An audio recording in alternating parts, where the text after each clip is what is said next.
Tupungiane mikono namna hii na Bwana akubariki pale ulipo. Amen. Kipekee kabisa tunamshukuru Mungu kwanza kwa kutupa neema ya kuwepo katika mji wa Dodoma, na kwa neema kipekee kabisa ni furaha yetu kuona kwamba tuna mhubiri Kristo katika mji wa Dodoma. Haleluya. Lakini kipekee pia ni mshukuru Mungu kwa ajili ya watumishi wa Bwana NCC team kwa ajili ya kuandaa mkutano mkubwa wa Injili Dodoma na kuweza kupata nafasi ya kushiriki na sisi pamoja na wao. Bwana wabariki sana. Hongereni kwa kazi njema. Haleluya. Majina yangu naitwa Sadok Paulo Wihenge. Natokea pale mbinguni.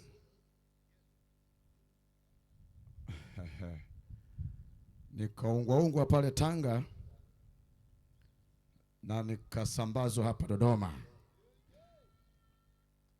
Haleluya. Kipekee kabisa tunamshukuru Bwana kutuleta Dodoma kama timu kutoka pale Tanga, na pamoja nami niambatana na mama.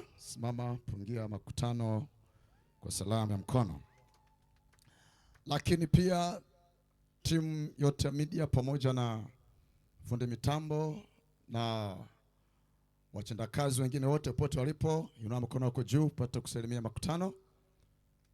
Bwana wabariki sana. Haleluya.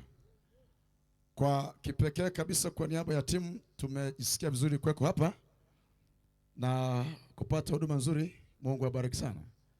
Kipekee tunajisikia amani na furaha kubwa kuona kwamba tunafika kila mahali kwa ajili ya kuhubiri Kristo. Amen. Amen. Yeah. Na nishukuru pia kwa watu wote ambao tumekusanyika hapa viwanjani tangu mkutano ukianza hata siku ya 3 leo. Hebu tumshangilie Bwana kwa hiki kibali. Tumshangilie Bwana kwa hiki kibali. Ukiona unaishi ni kibali cha Mungu kwenye maisha ya kwako, na aliko kusudi la kuwepo kwako. Sasa kuna mambo utakayojibu, mambo ya jana utakayojibu mbele za Mungu. Kuna mambo utakayojibu leo mbele za Mungu. Wale waliokwisha kuachana na siku hizo hawana cha kujibu kuhusu jana. Siku zao ziliisha huko katikati huko. Wale ambao hawapo leo hawana cha kujibu kuhusu leo, wala hawana cha kufanya kuhusu leo, ila wewe umeongeza mambo fulani katika hesabu zako ambayo utatoa hesabu za kwake. Kwa hiyo hesabu zako mbele zake. Kwa hiyo ni kibali cha Mungu kuwepo. Lakini tukiwepo tunafanya nini?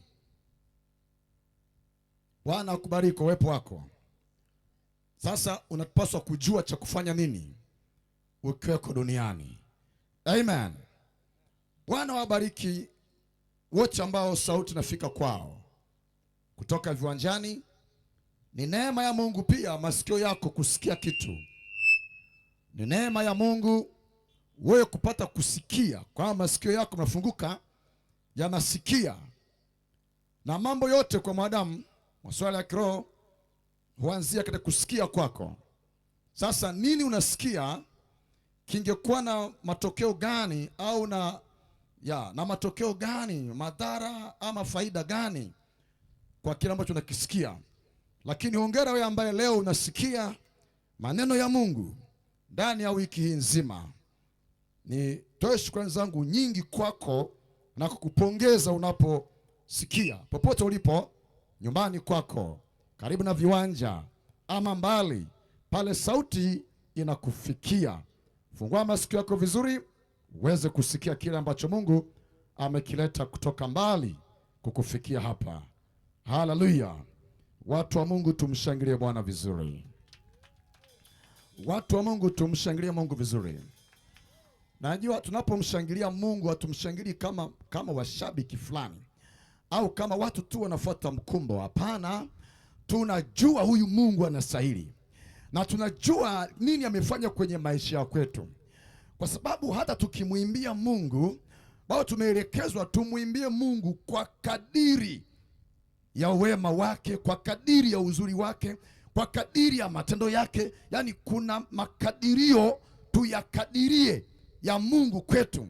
Tunapoangalia uumbaji, tunaweza tukamtukuza Mungu kwa kadiri ya maajabu ya uumbaji wake. Sifa yako ifikie kwa kadiri ya jambo fulani Mungu amelifanya. Hebu tumshangilie Bwana tena vizuri. Haleluya. Mungu akubarikie. Lakini pia wote ambao wanafuatilia mahubiri haya kutoka hapa kwa njia ya Jesus Mission TV, unaweza ukaandika hivyo kwenye simu yako. Ukifungua YouTube, andika tu Jesus Mission TV au Sadok. Unaweza kutufuatilia moja kwa moja na ukaweza kupata mafundisho haya leo, lakini pia na siku nyingine zijazo ukapata mahubiri ya mkutano huu mzima.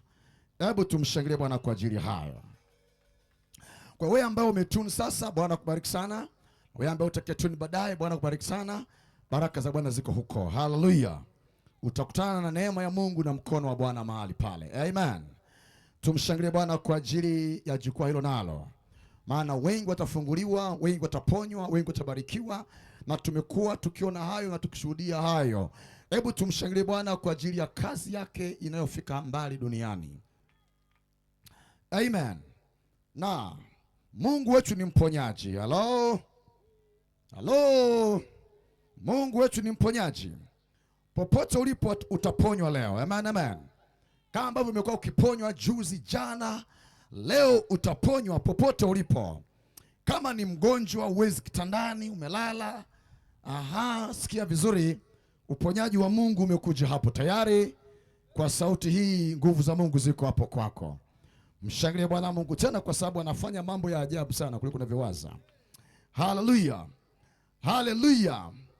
Na utafunguliwa na utaponywa, na Mungu atakuleta karibu na yeye ili apate kukufungua na kukutendea mema, ambayo katika hayo utamtukuza Bwana kisawasawa katika maisha ya kwako.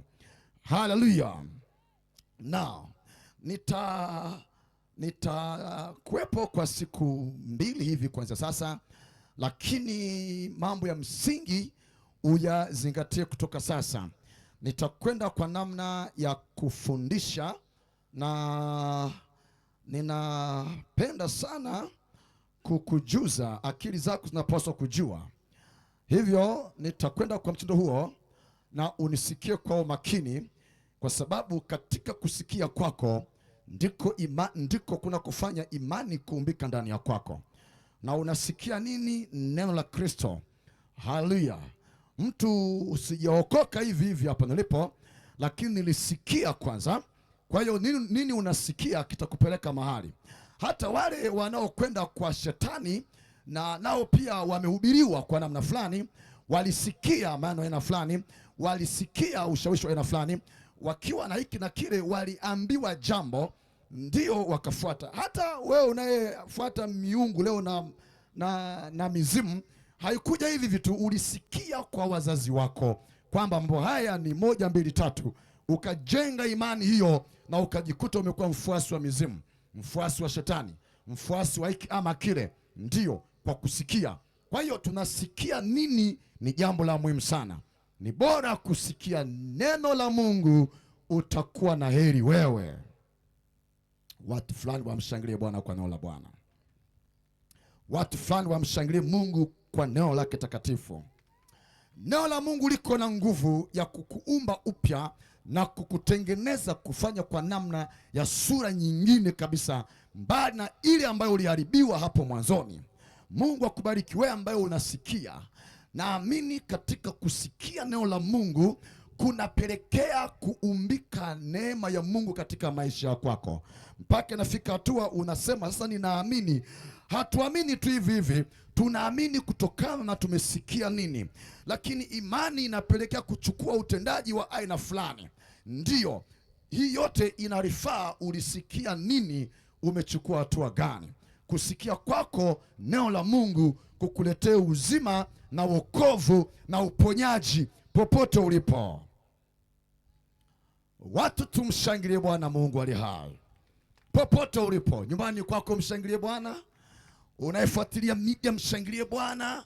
Uliyeko viwanjani mshangilie Bwana. Hata uumbaji pia mshangilie Bwana. Kila kitu kinamshangilia Bwana. Haleluya. Mungu ni wa ajabu sana. Mungu ni wa ajabu mno. Tutakwenda kuangalia kwa habari ya nyakati za mwisho. Hebu sema nyakati za mwisho. Sema tena nyakati za mwisho. Tutakwenda kwa haraka na kwa spidi nzuri itakao kuwezesha wewe kuelewa kwa haraka. Sema tena nyakati za mwisho. Kama hujui, tambua ziko nyakati za mwisho. Maandiko yametueleza. Mungu hajatuacha wanadamu duniani bila ya taarifa ya yaliyokuweko, yaliyopo sasa na yatakayokuja baadaye. Mungu hajatuacha gizani. Mwanadamu hujaachwa gizani. Kwa nini? Ulipewa taarifa ili ya kwamba kila jambo ulifanye katika wakati sahihi, ili ya kwamba usikosea ukiwa hapa duniani. Haleluya. So ziko nyakati za mwisho. Hivyo unapoishi ni muhimu kujua unaishi katika nyakati gani, na katika nyakati hizi mambo gani yamenenwa kuwepo na kutukia. Lakini si hivyo tu, wewe unapaswa kuchukua hatua gani ili uwe salama. Mshangilie Bwana Mungu Mwenyezi tena. Tukiwa hapa ni watu wa kumshangilia Mungu wakati wote. Popote uwapo ni mtu wa kumshangilia Mungu wakati wote. Haleluya. Katika nyakati za mwisho hazijaachwa bila ya neno la Mungu kama ilivyo nyakati zote.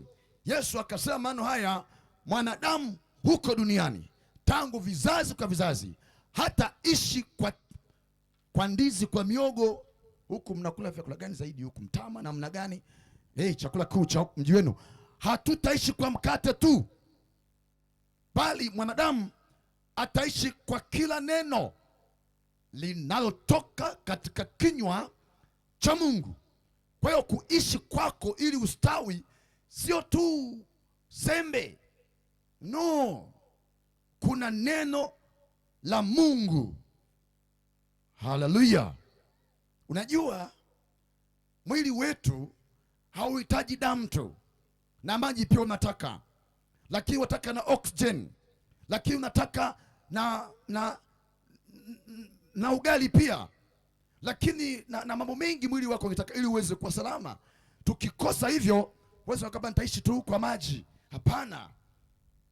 Mungu anajua tunaishi kwa vyakula ambavyo vinafanya vitamins kwenye maisha kwetu tukaishi, lakini neno lake linafanya maisha kwetu pia. Kwa hiyo mwanadamu ni vema kutambua na kuelewa kwa nyakati zote Mungu anasema nini kwa kizazi cha wakati huo. Haleluya.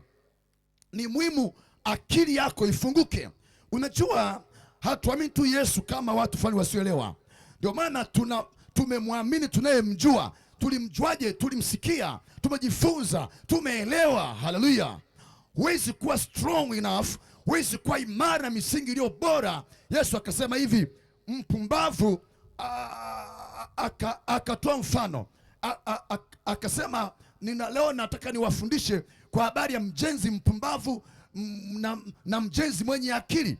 Akasema mjenzi mpumbavu yeye ufukua tu hapo chini akaanza mjengo, lakini kuna kipimo kinakuja, tufani, upepo, mvua, mafuriko yatapitia nyumba hiyo.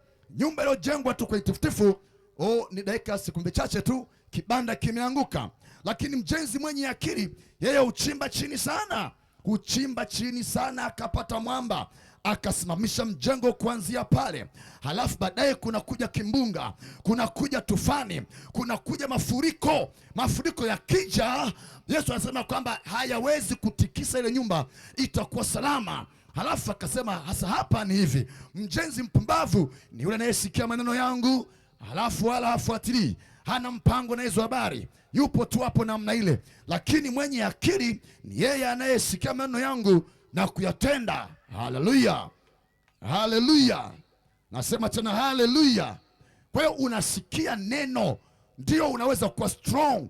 Unaingia kwenye neno, unakubaliana na neno, unatii neno. Ukisikia Mungu sema unatakiwa kuokoka, maana yake ni mbio kuokoka, sio kubembelezwa, ni spidi kuokoka, kwa kuwa ni neno la Bwana. Kwa namna ile hutatikisika, hata magonjwa akija, hata pepo akija, hata majini akija, kwa kuwa umeitika wito vile Mungu alivyokuita. Mshangilie Mungu anayekupenda. Nasema mshangilie Mungu anayekupenda. Tunaposikia neno la Mungu, hatuna namna yote ya kufikiri, hakuna mjadala. Mungu hana mjadala wa sana. Akisema utakufa hakika, utakufa hakika. Unajua, unatakiwa kuwa makini. Mungu akisema, hana ile Mungu si unajua tena. Tukae makini kwa neno la Mungu. Haleluya. Nafikiri juzi jana umesikia, zingatia vizuri, chukua hatua, kuwa mtu, kuwa mjenzi mwenye akili. Amen. Mshangilie Bwana kwa wema wake katika maisha kwetu. Kwa hiyo nyakati hizi za mwisho, hata wakati wetu leo tuko mwisho wa nyakati, lakini Mungu hajauacha wakati huu bila ya neno lake. Kwa kuwa katika nyakati hizo lazima neno langu liwepo kwa ajili ya uzima wa watu. Haleluya. So iko injili ya nyakati za mwisho. Watumishi wa Mungu, tuko nyakati za mwisho na tumebeba injili ya nyakati za mwisho. Hakuna mzaa. Haleluya, haleluya.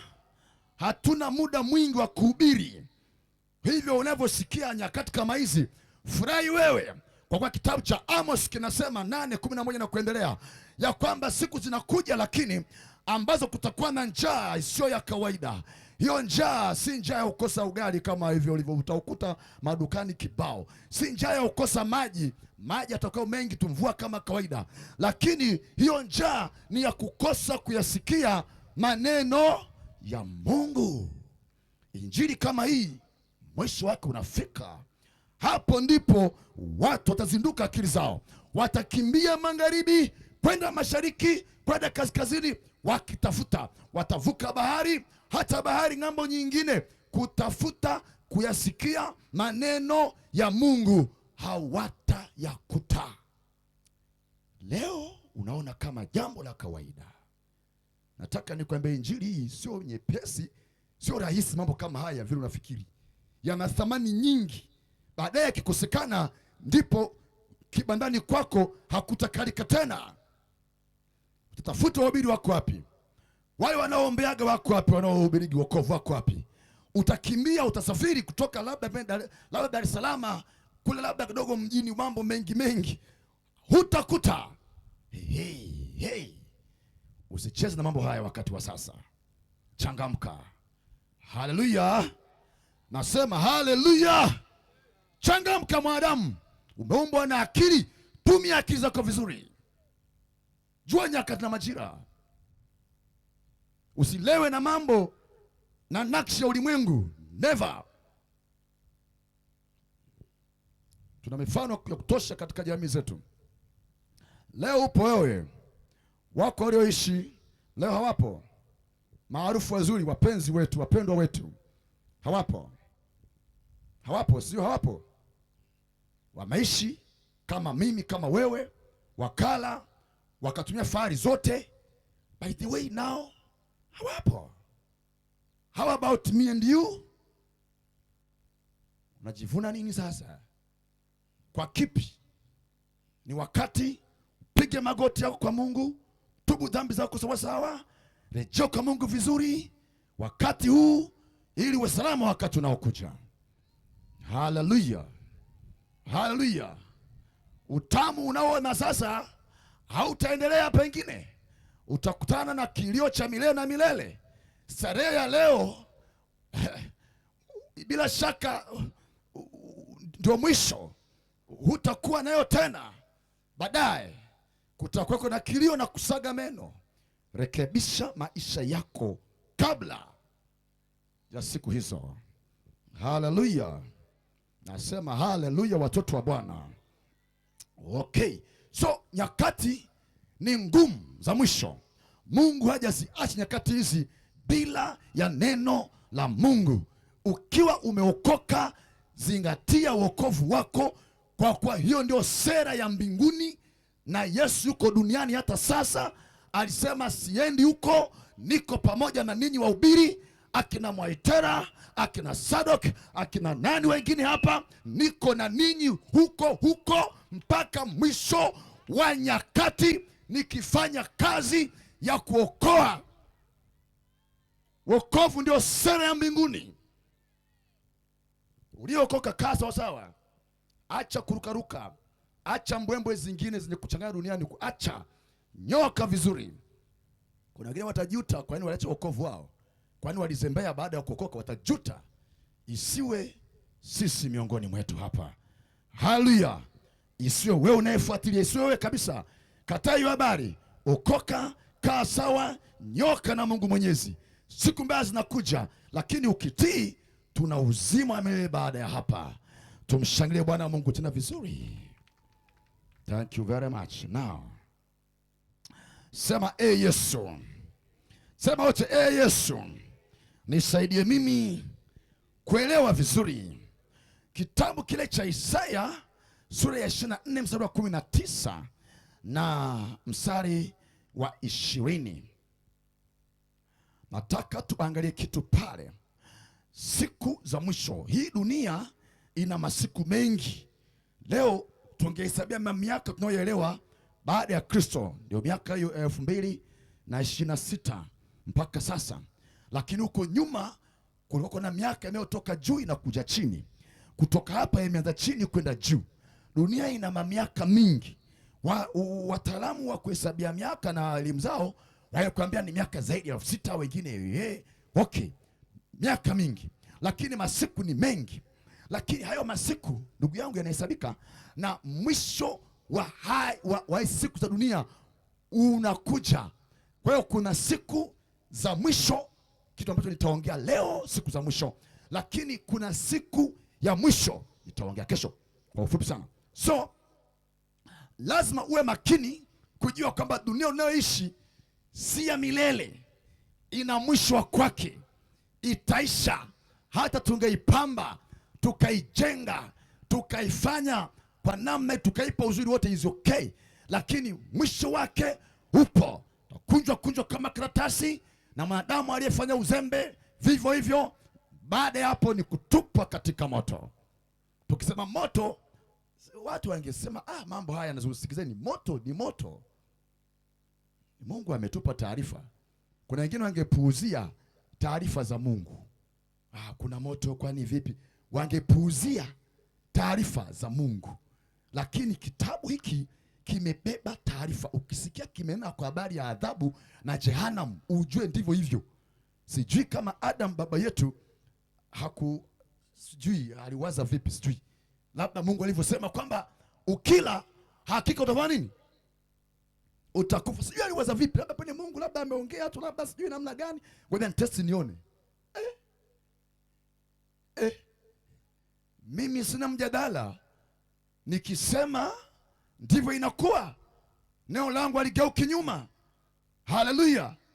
Sasa na wewe leo ukisikia wokovu wa moto, sema labda kuna kweli. Sikilizeni, mambo haya yamekaa katika mpangilio wa Mungu Mwenyezi.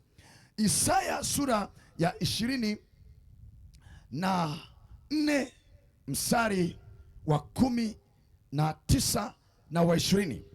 Maandiko yanasema hivi: dunia kuvunjika inavunjika sana,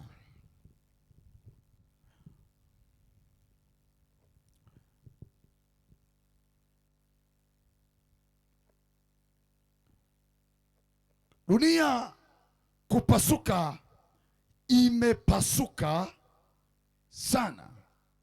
Nataka ufuatilie neno moja moja vizuri, kwa kujua, kwa kuangalia nyakati za neno hilo. Dunia kuvunjika, inavunjika, sio itavunjika. Inafanya nini?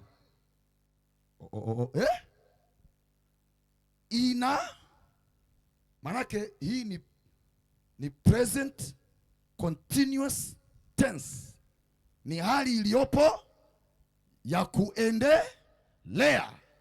Inavunjika. Wewe unakaa kwa dunia inayovunjika vunjika. Pazuri hapo. Wewe unakaa kwenye kile ambaye kitiki umekaa kini kinavunjika. Utakaa hapo tena? Sijajua. Nakupa tu maswali ya akili. Inavunjika. Kwa hata ungeipamba, hata ungeijenga, inavunjika. Lakini kama ni kupasuka namna gani? Imepasuka, yani imesha pasuka sana. Sijui kama wasema mchungaji kweli imepasuka kwani? Mbona unaona kama iko nzuri bado ipo? Macho yako yanakuambia hivyo. It's okay. Taarifa inasema nini ya Mungu Mwenyezi? Zingatia hiyo. Haleluya. Haleluya. Okay. Dunia kutikisika, imetikisika, sio itatikisika. Imeshatikisika sana. Unaishi kwa dunia ambayo imetikisika tikisika, imesukika sukika. Vitu havijakaa sawa sawa katika mpangilio. Imeshachanguka changuka.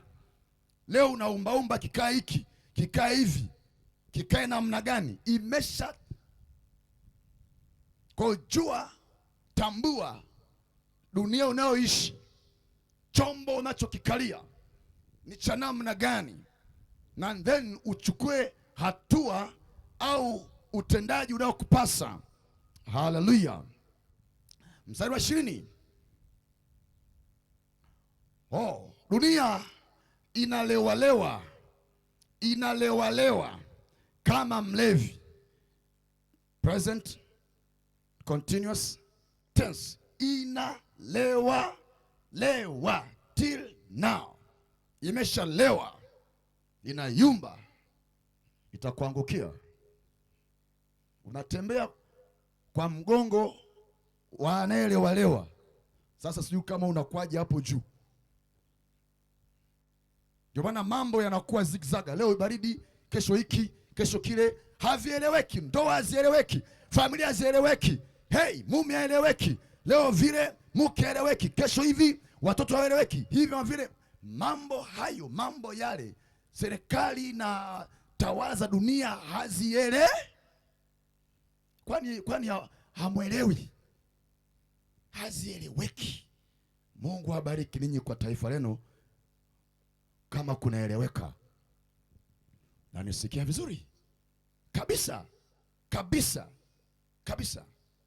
Tawala zimetikisika, wafalme hawana amani, kila mmoja vita hapa vita pale, mambo pale. Yesu alinena haya kuonyesha nyakati za mwisho yatatukia. Ninyi watu wa Mungu tuko hapa kama waonyaji. Haleluya. Amen. Tunawaonyesha, nao kufundisha, nao kuelekeza, nao kuambia hali ya hewa iko. Unajua leo tukitaka kujua kesho kutakuwa kwaje, tuwafuate watabiri wa hali ya hewa. Sawa Tanzania, sio? Jamani, sawa tuwafuate hao, watuambie kesho kutakuwa na manyunyu na mvua kidogo, joto kiasi fulani. Kukicha hivyo, tukitaka taarifa na habari za mambo ya mbinguni, tuko hapa. Tusikilize sasa. Tunakuambia mambo yalivyo. Amen. Ukifanya mzao utakumbwa na mafuriko, utaenda. Kwa hiyo zingatia, na ya kwetu sio kubahatisha. Haleluya. Haleluya! Hii mambo sio kubahatisha. Kwa hiyo imepasuka, inalewalewa kama mlevi, nayo inawayawaya kama machela, na mzigo wa dhambi zake utaielemea, nayo itaanguka wala haitainuka tena. Dunia hii inakwenda kuanguka, manake mwisho, nyakati za mwisho wake inakwenda kuanguka na haitainuka tena. Sasa ufanyeje wewe unayekaa ndani yake? Haya ni maswali ya muhimu kujiuliza. Unafanya nini katika dunia ambayo unaishi? Ikiwa unajua tayari iko hivyo, mambo hayako sawa, kila upande kuna taharuki, taarifa za habari ni taharuki juu ya taharuki. Wapi mahali salama mwanadamu angekaa akastawi? Wapi pa ukimbilia? Dunia ni ngumu, mambo ni magumu, watawala wanakuna vichwa, matatizo ni mengi, na sasa shida pia watu hawatawaliki tena kama ilivyozoeleka. Heshima za watawala hamna. Leo unakuta mtawala ni mkuu wa nchi, lakini anasema vibaya hadharani, anachorwa vibaya, anadhalilishwa, anawekwa kama katuni na mambo kama yale pale. Sasa heshima kwa wakuu iko wapi? Hawa wanatawalika, watu wamegoma sasa hii shida, na sasa nguvu yatumika, na then mambo so nini cha kufanya? Dunia itapona vipi? Utaponaje sasa? Utakuwaje salama sasa? Unaweza sometimes nafikiria hivi, hata nikiwekeza mambo yangu ya maisha yangu hivi nitafaidia kweli kwenye hali kama hii hapa? Nikiwekeza hii kweli salama hapa? Hakuna uhakika wa maisha. Hey. Sasa umekaa bila ya neema ya Mungu, umkimbilie nani uwe salama? Ubarikiwe uliokoka. Ubarikiwe uliokoka, usije ukajiona wewe ni mpumbavu mmoja hivi. Ubarikiwe uliokoka, na wewe unayeokoka ubarikiwe na Bwana, maana utakuwa na amani nyingi katikati ya mafuriko, katikati ya tufani. Moyo wako utakaa salama. Wengine wanakufa kwa pressure tu za hiki ama kile, wewe hakutakuwa na mambo kama hayo kukufikia. Haleluya! Dunia ni ngumu na tunakwenda mahali pagumu, hivyo pagumu hatutazamii wepesi hapo mbele. Asikudanganye mtu, ni ugumu juu ya ugumu.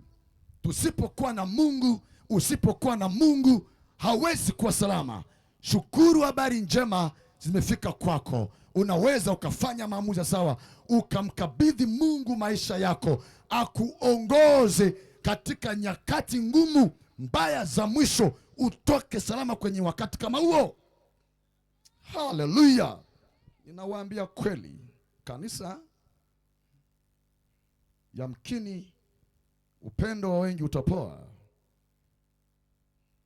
nyakati hizo. Upendo wa wengi utapoa. Yamkini wateule wataacha imani. Sio wakati mwepesi, sio wakati mdogo. Lazima kuwa na misingi strong katika imani ya Kristo, katika wokovu tunaohubiri hapa. Amen. Bwana akubariki wewe hapo. Mpe Bwana makofi vizuri. Good. Hebu tuangalie kitabu kile cha waraka wa kwanza Yohana sura ya 2 mstari wa 15. Nataka nikupe nyakati za mwisho vile mambo yalivyo. Kwanza nikuonyeshe dunia yako ilivyo, then baadaye utafahamu mambo mengine vizuri zaidi. Waraka wa kwanza wa Yohana sura ile ya 2 mstari wa 15. Nimesema nitakwenda nikufundisha, na Bwana akubarikie. Akili yako ipate ufahamu wa sawa.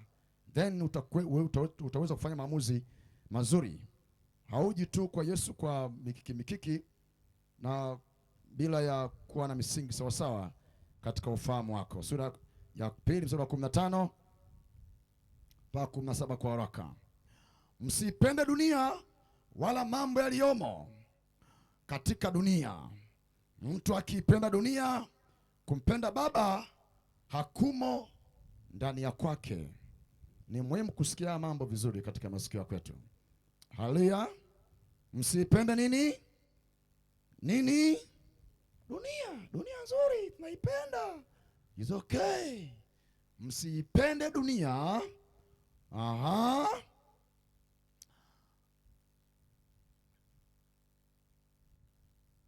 Wala mambo yaliyomo katika dunia.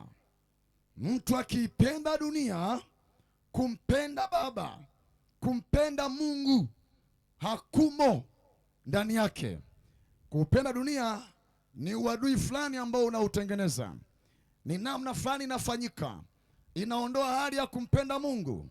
Ndio unakuta leo watu hawana haja na Injili, hawataki habari njema, hawataki ibada, hawataki hiki na hiki. Wao na maisha, wao na pesa, wao na hiki na kile. Mungu si habari njema tena kwao. Kumcha Mungu kwao si kitu kizuri. Wameipenda dunia. Kumpenda Mungu hakumo. Hii ni hatari. Sasa mstari wa 16, maana kilichomo duniani, yani tamaa ya mwili, yani tamaa ya mwili, kilichomo duniani. Kwa kuwa pale imeandikwa, na mambo yaliyomo. Yaliyomo ni yapi sasa? Kwa haraka tu, kilichomo duniani ni nini? Oho, maana kila kilichomo duniani, yani tamaa ya mwili, halafu tamaa ya macho, halafu na kiburi cha uzima, havitokani na Baba, bali vyatokana na dunia. Hapa kuna vitu vitatu tu ambavyo vingezaa mambo yote. Ningependa ufahamu kwa haraka vitu hivi ili akili yako ikae na matunda ya sawa. Maandiko yanasema kwamba tamaa ya mwili, tamaa ya mwili ni namna ya vile mtu alivyo kiasili, yaani hali yake ya anguko, hali yake ya udhambi, na watu kwa kupenda dhambi, lakini na kuwa chini ya udhibiti wa matakwa kifikra, matakwa yake mwenyewe. Nataka hiki, anasukumwa na kile. Hiyo ni tamaa ya mwili, hali ya anguko ya kiasili. Bado ikimkamata mtu ingemfanya kumpeleka mbali na Mungu. Unakuwa niko busy sana na mambo yangu kiasi kwamba nakosa muda wa kumwabudu Mungu.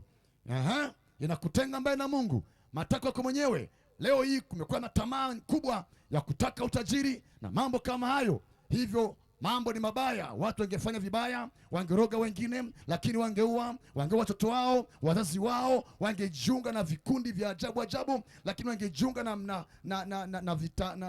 na vitaasisi ama vienjo vya ajabu ajabu vya kupata pesa, halafu mikopo, halafu tamaa inaingia, baadaye mambo yanaharibika, maisha yanaharibika. Yani leo unakuta kuna vile huyu alikopa hiki, ameshinda kulipa, huyu alifanya hivi, amekimbia huyu, pressure. So matakwa anataka kuwa na hiki na kile na kile. Tamaa ya mwili ina matawi mengi sana, sina muda wa kueleza hapa, lakini haya yote maandiko yanasema kwamba haya yanatokana na dunia, yanatokana na dunia. Kwa hiyo ukipenda hayo, utajikuta umenaswa kule na habari ya Injili kama hivi, utasema hiyo si habari yangu. Sikiliza, tayari uko matatizoni. Dunia inawayawaya, inalewalewa kama mlevi, inakwenda kuanguka, imepasuka pasuka, inavunjika vunjika, na tamaa yake imeongezeka zaidi, na wewe umejichanganya mle ndani. Mungu una habari naye, unapona wapi wewe? Neno la Mungu lipo kwa ajili ya wokovu wako, ili ukawe salama. Ni vema ukasikia habari njema za wokovu sasa, ukajisalimisha. Haleluya! Ninakwambia ukweli, na nimesema na kufundisha, nataka kila kweli vizuri. Hauokoki tu, hapana.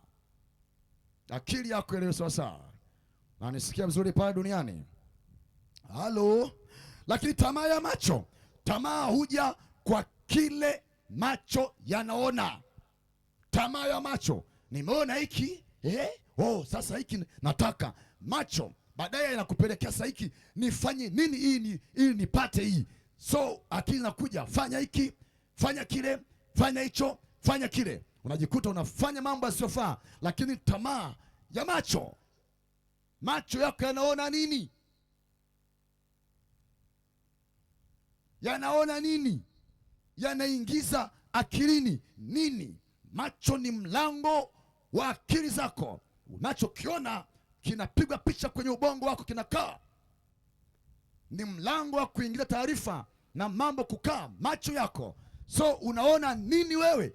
Kile unachoona kinaumbika ndani ya akili yako na moyo wako, then unaanza kutengeneza mambo, mipango inakaliwa, vikao vinakaliwa, mambo yanaanza kuandaliwa, mchakato unafanyika. Nini uliona? Niliona. Yes, niliona. Macho yako ni mlango, yanaingiza nini kwenye akili ya kwako?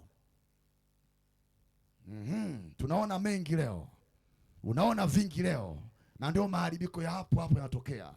Uliona hapi? Niliona kwenye mtandao, then nikapenda, alafu ikawa, alafu then ndio uliona, niliona, nilisikia. Macho yako ni mlango. Kwa hiyo macho ni muhimu. Kwa hiyo tamaa ya macho, lakini kiburi cha uzima, kujivuna, ubinafsi, na inapelekea kwamba mimi tajiri, mimi nina uwezo, mimi nina hiki, taniambia nini? Habari za Injili na mambo kama haya, hizi ni sera tu, ni filosofia za mambo tu, kwa sababu na elimu kidogo. Hey. Kiburi cha uzima inapelekea sema hakuna Mungu tena, haina haja ya Mungu tena. Je, uliumba dunia unayoikaa? Je, unalipia bei gani oxygen? Unapumua kila siku?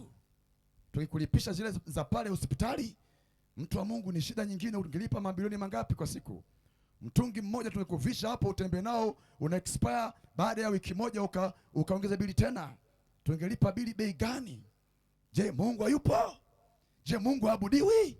Je, Mungu amekaa kimya? Mungu anasema kama namna hii, usikie, ubadilike, ugeuke, umje Mungu aliye hai. Haleluya! Wokovu ndio habari ya mbinguni na duniani. Amen, amen, amen. Nataka akili yako, mdogo mkubwa, mwenye cheo asiye na cheo, tajiri maskini, akili yako ielewe, wote tumkimbilie Mungu aliye hai, tuwe salama na Mungu Mwenyezi. Amen, amen, amen. Usiona tu Mungu akihubiri ukaona namna gani? Hapana, wametumwa na Mungu aliyekuumba walete habari njema, tena kwa gharama na kujitoa sana, ili wewe usikie habari hii. Sikia mtu wa Mungu, utakuja kulipia gharama ya injili hii baadaye kama utachukua hatua. I'm telling you. Utakuja kulipia baadaye, utakumbuka. Utailipia kwa machozi na maumivu makali, lakini imeshapita. Changamka leo katika jina la Yesu. Acha kiburi, tamaa ya macho. Hivi viko duniani na ndivyo ambavyo vinafanya shida kwenye maisha ya watu. Naam. Mstari wa 17.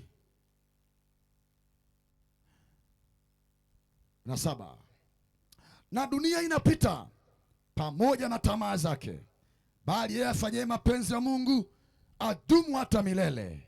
Shangilia Bwana Mungu Mwenyezi. Dunia inafanya nini? Inapita. Ndugu yangu, ni hivi. Unajua ni wakati mwingine tunajisahau na mambo. Nakaa hapa zuri, nakula vizuri, fresh nini, no problem. Elimu ipo, mshahara unaingia, pesa ipo, kijana. So Yesu wa nini sasa? Dunia si ndio hii hapa tule maisha. Unaweza ukajisahau na upepo na hali ya hewa, ukaenjoy. Ukatumia pesa. Usijisahau.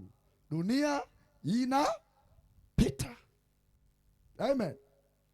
Na mambo yake, na starehe zake, na majumba yake, na uzuri wake, na mapambo yake inapita, na pesa zake zinapita. Maisha yangu yanapita, hata mwili nilionao wa milele wenyewe huu nao unapita. Mwili wako ulianza unapendeza, katoto kadogo kazuri kekundu, lakini unakuwa mweusi, kumbe jamaa mweusi bwana. Alikuwa mwekundu mdogo mchanga kazuri, kumbe anakuwa black. Kwa hiyo manake unabadilika. Lakini mwisho wa siku unaanza kunjika, unaanza kuzeeka. Manake nini? Tunaenda mahali. Lakini mwisho wa siku mwili nao unachakaa. Mwili wangu unapita, mwili wako unapita. Kwa hiyo tunapita. Najenga mambo yangu ya kudumu. Wewe unadumu? Hakuna kitu cha kudumu. Mimi mwenyewe si dumu. niwe na akili ya kutosha nikiwa duniani. Haleluya! Kwa sababu tunapita, dunia inapita. Hata tungeipa uzuri, tukaisifia, tukajenga miji yenye hadhi bora, tukaamba hii ina sifa duniani kote, inapita. Utajiri na mali vinapita. Mwanadamu, unakwenda wapi? Wewe mwenyewe unapita, unajua kuna unapokwenda, lakini hapo unapokwenda umepandaa vipi? Ndugu yangu, niko leo mzima, kesho chapu tu mtu hayupo. Usingoje niumwe sana, uumwe sana, sometimes haiko hivyo. Tunapita kama upepo, maandiko yanasema. Tunapita, tunanyauka kama jani. Asubuhi inapendeza, jioni imenyauka, natupa mahali fulani. So ukiwa unaishi, unapita, unafanya nini? Si bora ukaokoka, ukamrudia Mungu, ukawa na Mungu, ukaruhusu maisha yako Mungu atawale, ili baada ya hapa nikipita niwe na uzima wa milele? Lipi bora? Nijenge mji unaodumu wa roho yangu na kujali sana, au nichanganyikiwe kwenye dunia? Lipi bora? Changanua vizuri. Bwana akikubariki, mshukuru Bwana kwa baraka zile amekupa. Mtumikie Mungu na baraka hizo. Kaa na Mungu vizuri, fanya vizuri. Haleluya! Baraka zako zisikuingize penye kiburi na ukamwacha Mungu. Dunia inapita na mambo yake yote yanapita. Ndiyo, yeye mwenye kuipenda dunia atapita na dunia yake, ataangamia pamoja nayo. Ni wakati wetu tuchangamke sasa, tumfuate Mungu Mwenyezi, tusikie habari njema na tuwe tayari kutii na kukubali mashauri ya Bwana katika maisha kwetu. Hebu mshangilie Mungu Mwenyezi. Inapita pamoja na tamaa zake zote. Tuna tamaa ya mwili, kiburi, tamaa ya macho, inapita. Tumeona katika kitabu cha Isaya, inawayawaya, inayumbayumba kama machela, inakwenda kuanguka, haitainuka tena, imepasuka pasuka. Tunaona shahidi hizi kwamba inapita. Kama inapita, mwanadamu katika nyakati za mwisho, iko injili ya nyakati hizi. Haleluya!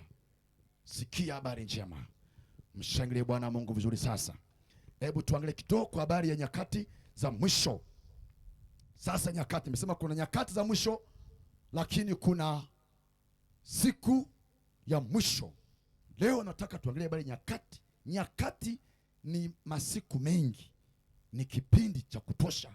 Siku za mwisho si moja, ni siku nyingi. Inaweza kuwa mwaka, miaka miwili, miaka mitatu, mwongo mmoja, ni siku za mwisho. Lakini katika siku za mwisho kuna siku itakayomalizia siku ya mwisho. Tutaangalia kesho baada ya siku ya mwisho. Leo siku za mwisho. Chap. Kitabu cha Timotheo wa kwanza sura ya Timotheo wa pili sura ya 3 mstari wa kwanza. Timotheo wa pili sura ya 3 mstari wa kwanza. Timotheo wa pili 3 mstari wa kwanza. Angalia.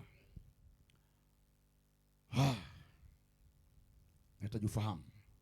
Lakini fahamuni neno hili. Haleluya! Mwambie ndugu yako fahamu. Tena mwambie fahamu. Kila mmoja, unajua tunafahamu. Hebu leo fahamu, ufahamu. Nataka ufahamu popote ulipo, hebu leta ufahamu. Fahamu si jambo la kufikiri. Ni jambo la kufahamu.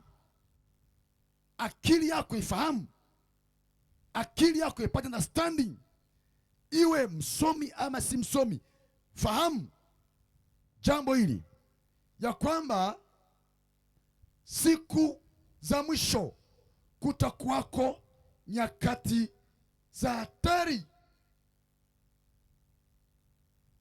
Nyakati za hatari, si nyakati za salama. Hatari ni kinyume na salama. Kwa hiyo tunataarifiwa nyakati za mwisho si nyakati salama. ni nyakati za hatari.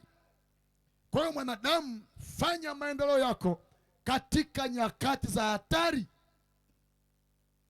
Tembea, ishi, oa, olewa, zaa, zaliwa katika nyakati za hatari. Jenga, kaa, ishi, soma, ni nyakati za hatari. Hatari iko kila maeneo, iko kila kona. Hatari iko nyumbani kwako, iko chuoni kwako, iko kazini kwako, iko barabarani, iko popote ulipo. Hatari. Dunia yako iko kwenye hatari, haiko salama. Ishi uishivyo, kula ulavyo, dunia yako iko katika kipindi cha hatari, si salama. Sasa wewe unaishi kwenye mazingira ya hatari, hupaswi kuishi kizembe. Lazima ukawe na akili, ukawe na ufahamu. Ndiposa uelewe kwamba nyakati hizi nitaponaje na hii hatari, nitakwepaje hii hatari, nitajikinga vipi na hii hatari. Unayeolewa, unayeoa, hatari. Unaolewa tu. Siku hizi mmeendelea sana, mna majukwaa ya kuolewa ya mtandaoni. Natuma nataka mpenzi, alafu wanakuja wa sampuli zote dunia nzima. Hao hapo, wataka yupi? Waanze kusema hii ujinga huu. Hatari hivi hatari. Elimu nyingi ziko mtandaoni pale, chafu, hatari. Unazo kiganjani mwako, si ni kweli? Unatembea ndani mfukoni, ukichomoa hivi, ukifanya hivi, hatari iko hapo hapo jehanamu. Sasa hivi unaingia, sasa hivi jehanamu hapa. Yaani uovu, hatari imeletwa karibu na wewe, hahitaji mtu kuja kukusukuma, ila wewe mwenyewe tu utaingia pale, ndani baadaye unaingia mwenyewe tu kwenye mlango wa hatari. Hatari ya ubongo wako, unapata madhara. Mimi unasoma, mimi unaangalia, hatari. Hatufurahi tu maendeleo na teknolojia, lakini hatari iko ndani yake. Hatari imetengenezwa vizuri sana, imekuja kama rafiki. Hatari. Sasa wewe unaishi vipi? Unachangamkia teknolojia? Simple like that. You have to be very careful. Naishi kwenye kipindi cha hatari, nikawe na akili, nikawe na ufahamu, nikawe na uelewa, nichambue kipi ni kipi. Nani mwenye akili? Nani mwenye ufahamu? Unaposikia Injili, Injili ni chanzo cha maarifa, chanzo cha akili kwako. Ukawe na akili. Haleluya. Wokovu na kutenga na mengi kabisa. Zama hizi Yesu akasema Injili itahubiriwa sana kwa mataifa yote, ili kupeleka akili kwenye kipindi cha hatari. Watu wawe na akili, waepuke hatari. Ni nyakati ngumu tunaishi. Chochote ukishika tahadhari. Marafiki hatari. Kweli au? Wengi wametoswa, wameharibiwa kwa sababu ya marafiki. Wengi wameuzwa kwa marafiki. Piga bei wakati wa pesa huu, nataka na kupiga bei na kuuza. Mtu anauzwa. Au ona rafiki yangu, girlfriend, boyfriend, honey, atakupiga mchuuzi, atakupiga. Rafiki hatari. Rafiki yako ni gani? Hatari. Uongo ni mwingi. I love you, I love you, I love you too, I love you too. Come. Hakuna I love size. Unanyoka vizuri. Kuna kupenda kijinga hapo. Unanipenda kutoka wapi? Ulianza wapi kunipenda? Unanijua ninakotokea, unanipenda tu kirahisi. Barabarani tu. I love you. Nilipokuona tu moyo wangu umelipuka. una matatizo, una kifafa, nalipukaje kirahisi namna hiyo? Nyakati za hatari kijana. Vijana mpo, lakini maisha yenu, wasichana unakaa kwa niko tu mimi handsome boy.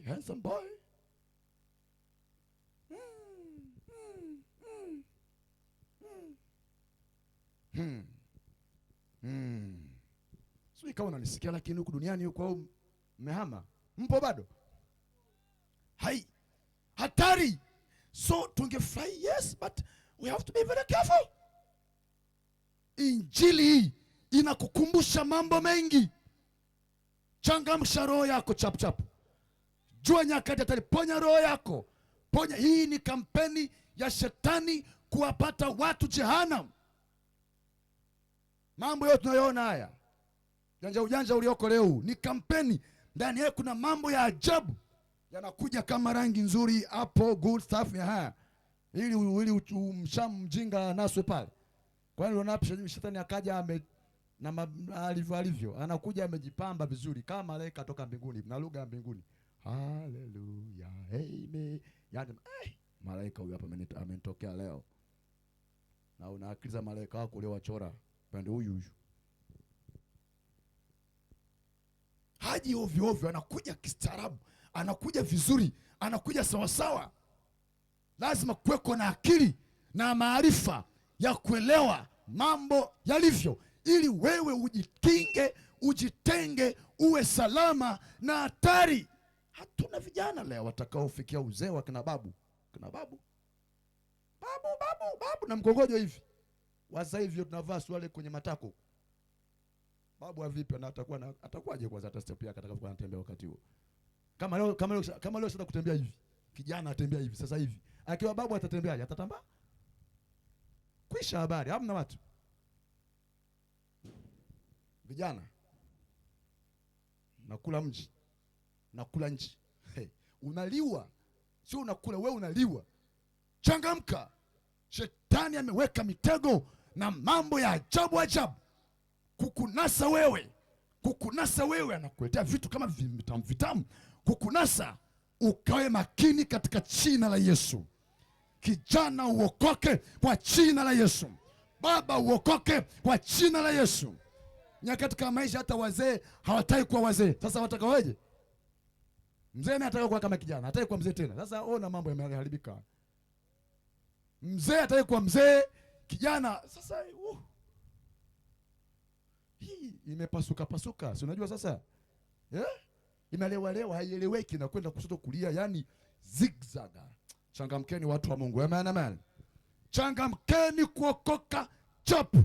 Nawaambia kweli, ili mkawe na akili ya kufahamu mambo na kupangilia mambo na kuchagua mambo. Mchukue yaliyo mema, mtembee na hayo. Haleluya. Chagua kumcha Bwana, ni fungu jema kwenye maisha yako. Chagua wokovu kwenye maisha yako. Usichague shetani hata kidogo. Haleluya. Wako hapa wanaomshangilia Bwana hapa, wanaomshangilia Mungu hapa. Unayefuatilia we, changamka, acha mambo ya ajabu. Changamka kabisa, acha mambo ya hasira za ajabu. Na kuambia mambo ya pasayo.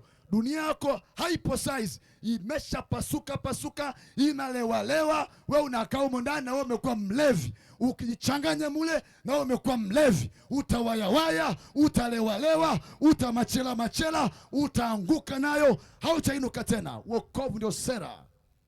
Tumenyoka hapa kama chuma namna hii. Sio namna gani vipi?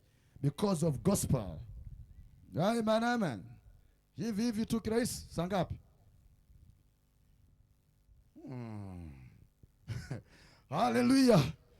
Haleluya watu wa Mungu. So ni nyakati za hatari, lakini maana watu watakuwa wenye kujipenda wenyewe, si ni kweli? Ubinafsi kidogo hapa kuna ainisho mambo. Wenye kujipenda wenyewe, ndio. Wenye kujipenda wenyewe, wenye kupenda fedha, ndio leo hiyo. Yaani sinaja kuongea sana haya hapa. Wenye kujisifu, wenye kiburi tumeona, wenye kutukana, wasiotii wazazi wao, wasio na shukurani, wasio safi. Nyakati hizo mambo haya naomba uyazingatie, uyafuatilie, pima. Nyakati za hatari. Mstari wa 3, wasiopenda wakwao. Leo ndugu kwa ndugu ni wachawi tu, si ni kweli? Bora upende la porini huko mnasemaga kuliko la nyumbani. La nyumbani lichawi. Wachawi wako nyumbani leo. Hakuna upendo kati ya ndugu na ndugu. Wachawi wako nyumbani, wako wanaongeza hivi wananunua. Mbona uchawi umetoa wapi? Anambia nimenunua. Mbona uchawi au kwenye familia yako kunaka uchawi? Umetoa wapi? Anambia nimeununua. Wa nini? Huku ndani. Umenunua? Umenunua uchawi. Haya. Yapo. Kwa hiyo hakuna upendo. Wasiopenda wakwao. Kama mpendani mtauana. Sasa sio tu wakwao, mpaka watoto wako wapendi, unawatoa kafara. Mpaka mke wako umpendi, unamtoa kafara. Mpaka mama yako umpendi, kafara pia. Hii mambo mabaya. Nini? Tamaa ya mali, tamaa ya mwili. Na mkanyaga fulani hapa, hii mimi nipate. Kanyaga hata uwa kabisa. Mimi nikichukua nafasi hiyo hapo. Nyakati za hatari. Nyakati za usahau hiyo. Nyakati za hatari. Katika hatari hii mimi na wewe tunapona vipi? Sikia habari za uzima, sikia mafundisho haya na maelekezi haya ili upate kuwa salama. Jina la Bwana libarikiwe tena. Watu fulani wamshangilie Bwana kwa neema ya wokovu duniani. Watu fulani wamshangilie Bwana kwa neema ya wokovu. Wasiopenda wakwao, wasiotaka kufanya suluhu. Hakuna msamaha. Ugomvi, mwisho.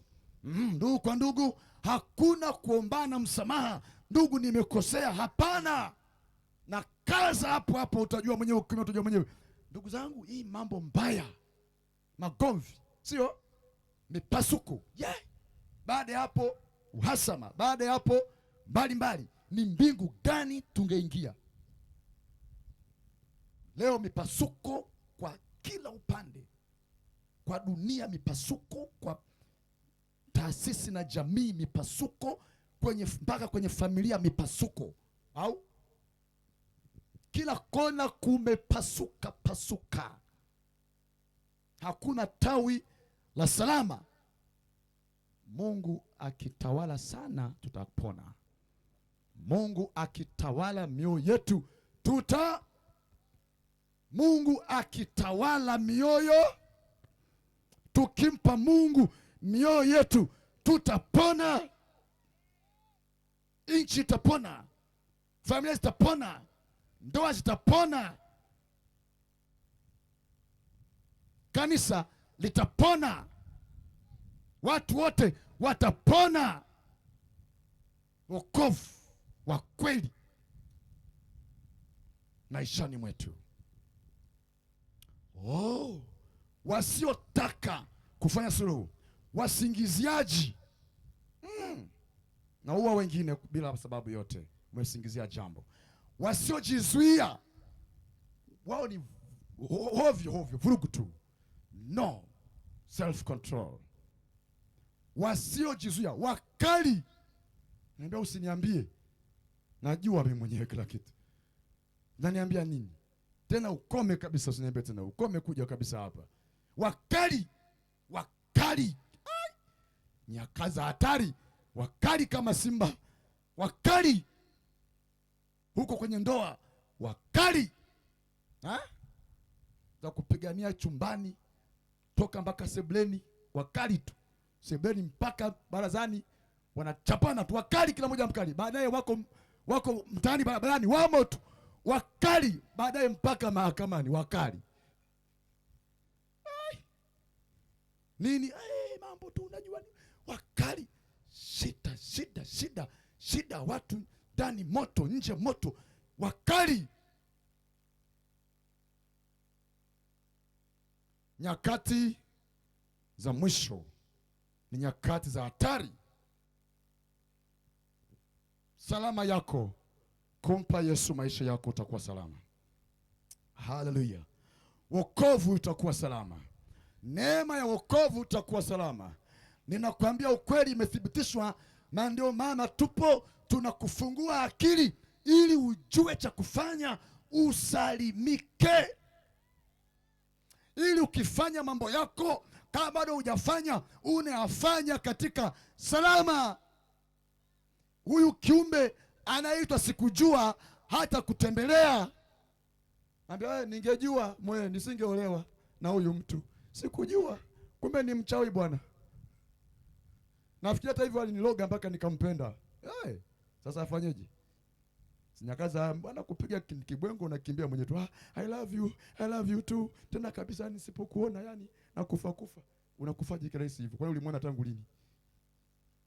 Mbona ukufa huko wakati ulikuwa hujamuona? Leo utakufa sasa. Umesharogeka tayari, umeshakwisha habari yako.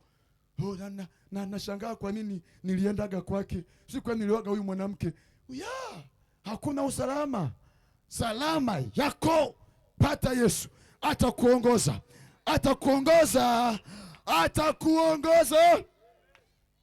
Atakulinda, atakukinga. Mabaya yakija, yakijipanga kwa utaalamu, yatapanguka mbele yako, kwa kuwa neema ya Mungu iko juu yako. Una Yesu maishani mwako. Hatakuacha utumbukie, hatakutetea. Hautaingia ovyo ovyo mahali tu. Huyu sikujua, huyu hatatembea kwako. Na kujuta, najuta mwaya, najuta. Unajuta, utajuta kwa sababu ni mjinga. Ni ukweli tu, unyoke hivyo. Pata akili ya sawa, upate ulinzi wa Mungu, upate uangalizi wa Mungu. Jina Bwana libarikiwe sana. Upate uangalizi wa Mungu. Mungu akuangalia usiku na mchana. Aende mguu wako unapotoka na unapoingia, na kulinda. Hata kuacha ujikwae, hata kuacha uingie kwenye chaka ukapotea. Hapana, atakuongoza katika njia ya sawa. Utajikwaa katika ndoa, utajikwaa kwenye biashara, kila upande utafanya mambo kwa usahihi, na mkono wa Mungu ukiwa juu yako. Watapambana na wewe, hawataweza, lakini watakusukasuka namna hii, hawataweza kabisa. Kwa nini? Bwana amekuwa jabali la kwako. Pokea Yesu. Nyakati za hatari hakuna pa kuponea, ni kwa Yesu peke yake, ni kwa wokovu peke yake. Haijalishi wewe uko kwenye class gani, high class, iron class, or wherever. Jesus is better than all. Mungu Yesu ni zaidi ya mali, ya mke, ya nyumba, ni zaidi ya chochote. Yesu ni zaidi kwako, ni wa muhimu. Bora upate Yesu, ukose nyumba. I'm telling you, upate Jesus maishani mwako, wokovu wako. Ukose vyote, pate wokovu wako. Hallelujah. Ndani ya wokovu kuna vyote. Kuna hesabu hapo ndani yake hapo. Ndani ya Kristo unajua Yesu akasema hivi, tafuteni kwanza ufalme wa mbinguni. Sawa? Tafuteni kwanza nini? Wokovu kwanza, na hayo mengine yote yamo. Jesus, wewe changamka, mtu wa Mungu. Acha kuleta majigambo wakati hamna kitu. Shetani akikuangalia sema huyu mweupe kabisa, huyu mtamla nyama kesho kutwa, na unaliwa kweli asubuhi. Sema Yesu, niokoe mimi. Niokoe mimi. Ninasikia neno lako, ninaelewa, nataka kuchukua hatua. Mahali pa salama, popote ulipo utachukua hatua leo. Usikwepe, maana usalama wako ni leo. Haleluya. Haleluya, watoto wa Mungu. Haleluya, wana wa Mungu. Haleluya, popote ulipo mshangilie Bwana popote ulipo. Yesu ni Bwana. Wasiopenda mema wangependa mabaya tu. Mstari wa 4, wasaliti kama Yuda, tena zaidi ya Yuda, wasaliti kweli kweli. Wakaidi, wenye kujivuna, wapendao anasa kuliko kumpenda Mungu. Ndio hiki kizazi leo. Yote haya kizazi sio hicho hapo, kinapenda anasa, usaliti kibao, ukorofi kibao, wanapenda fedha kuliko Mungu. Yaani ndio hiki hapa. Sasa ndio nyakati za hatari, nyakati za mwisho. Kutakuwako nyakati za hatari. Haya yanayoongelewa hapa yapo size. Ndio wakati wenyewe wa hatari. Utaponya wapi maisha yako? Watu wako wadada wameandaliwa kabisa mabomu haya ya na Ibilisi kwa ajili ya kuangusha, kwa ajili ya kudaka, kwa ajili ya kula, kwa ajili ya kuvamia, kwa ajili ya kukamata wanaume. Wameandaliwa, wako special, wao wana elimu ya kuwakamata kama Delila vile. Wanaume natembea na kaptula kumelegeza hapa. Naambia mboga kabisa hii. Tunaichuna mpaka maini. Una visenti vitatu ndio unatembea kama gegeleka hivi. Kisa una shilingi 10,000 mfukoni. Yaani unajisikia wenzako wanakuangalia, huyu tunamla huyu mpaka atakoma. Hela ndogo unatembea kama gegeleka, hajui hata mwendo umeshabadilika. Yaani inaanza kutembea kama vile sasa dubu na gari kunaliko. Yaani alieleweki. Yaani vipi ambia na pochi limetunisha hapa imenenepa. Oho. Hey. Kuna walaji wazuri. Watakulamba mpaka utakufa. Shetani ametega mitego mingi. Niseme nini juu yako? Ametega mitego mingi. Watu wanasajiliwa kwa shetani isivyo kawaida sana tu, kwa mitego ya ngono na mambo mengine kama hayo sana tu. Utaponea wapi? Bila Yesu umejaa matamaa ya zinaa hivyo, utapona wapi? Mtu na mke nyumbani bado anasema nataka utapona wapi? Huponi. Ni mitego. So Yesu ni suluhisho la hayo yote kwenye maisha yako kwako. Ndio maana habari zimekuja kwako ili upate kupona. Haleluya. Hatari isikupate.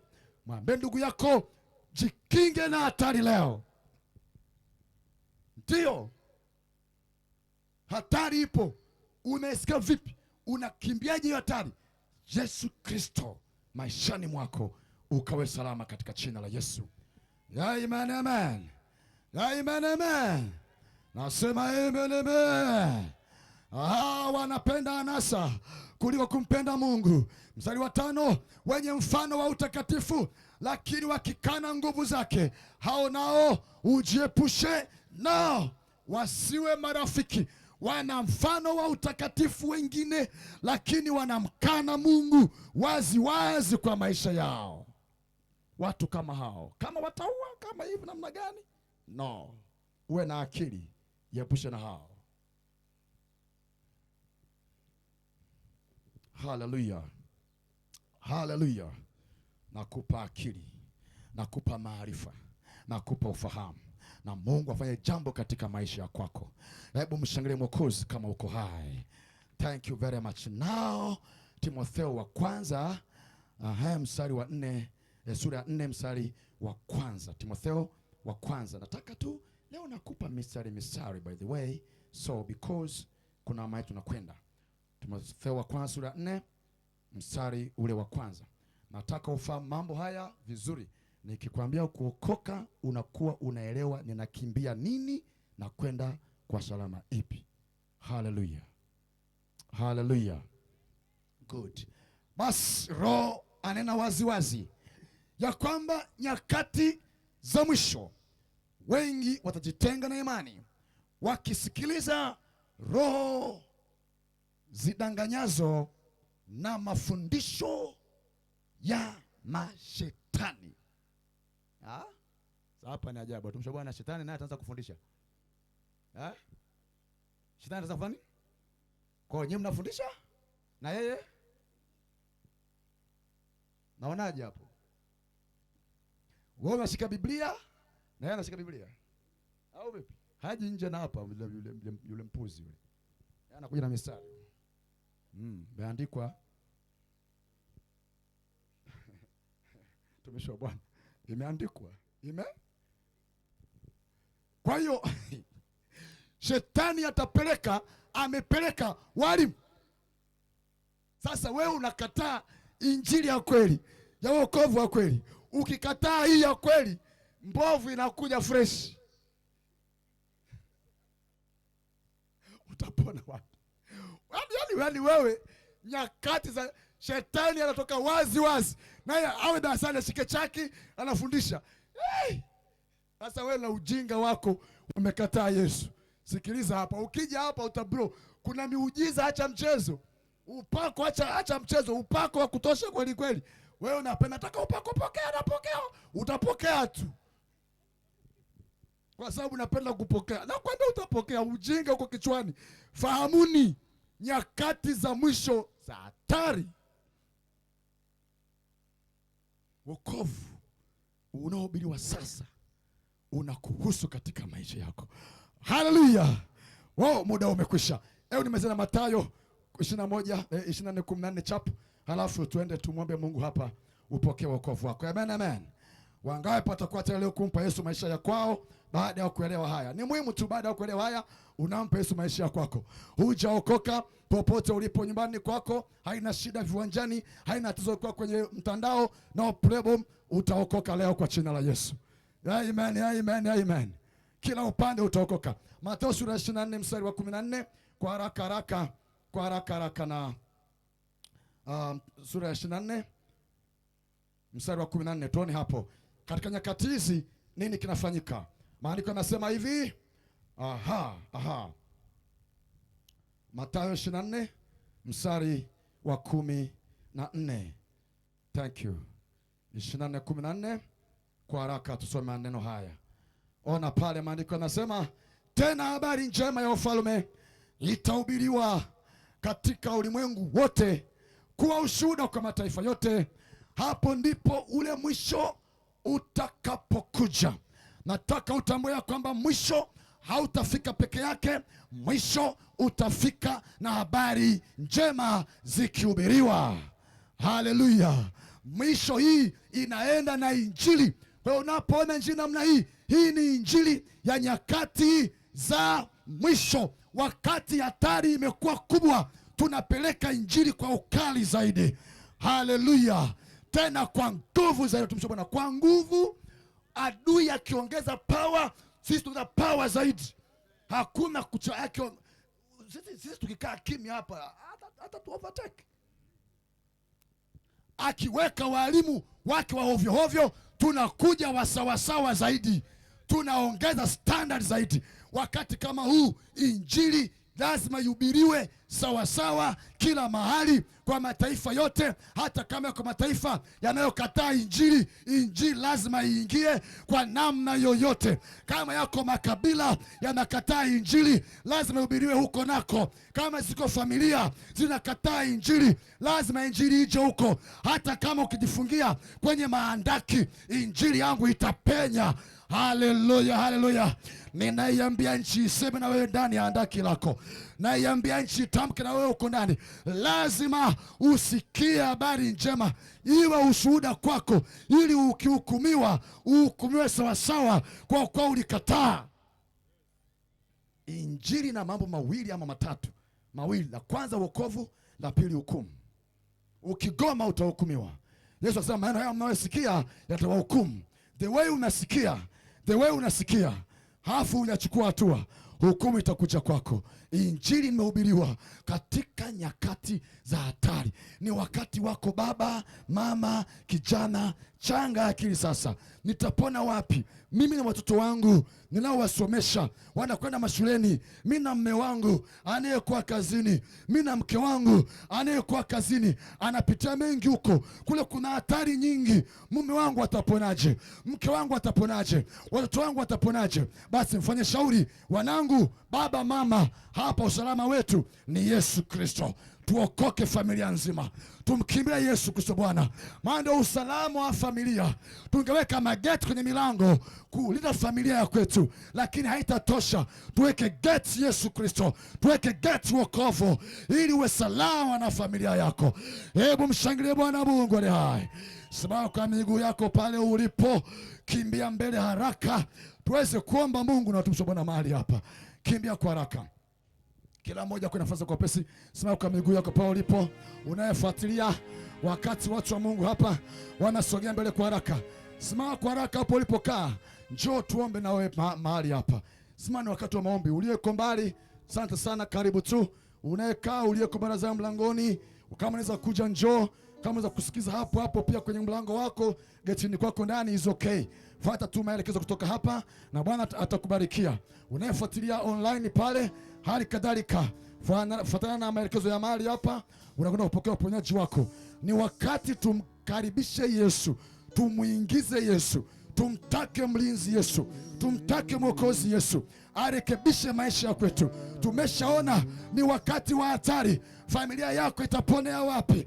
Ndoa yako itaponea wapi? Wako wanasema namlinda mke wangu, namchunga mume wangu. Hutamchunga, hutaweza. Ni bora akasalimisha maisha yake kwa Yesu. Yesu atamchunga, maana yeye ndiye mchungaji mwema. Yeye ndiye mchungaji wa kwako.